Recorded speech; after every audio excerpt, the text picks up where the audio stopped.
just dissolves really well, either in a hot drink or a cold drink.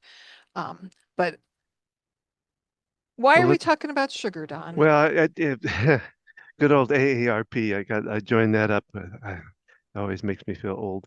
But in it, they had a big article about sugar and the disadvantages of sugar. And they talk about there's a lot to it. I mean, it really comes down to, and they talk about it somewhat, but I know even in the doctor practice I work in, they the big part of what we have to do is bring down the inflation. Yes, let's Yeah, we need bring to bring down that down too, but inflation. that's another thing. That's another podcast. Inflammation, The inflammation. inflammation of the body. I mean, and it causes all kinds of issues.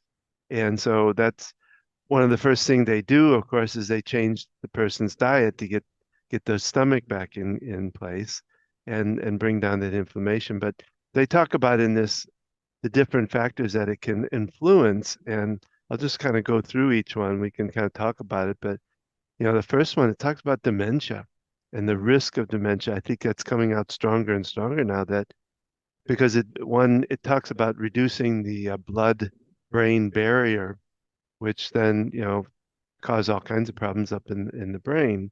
And like I said, I've been reading more and more different studies about how much it's linked to dementia.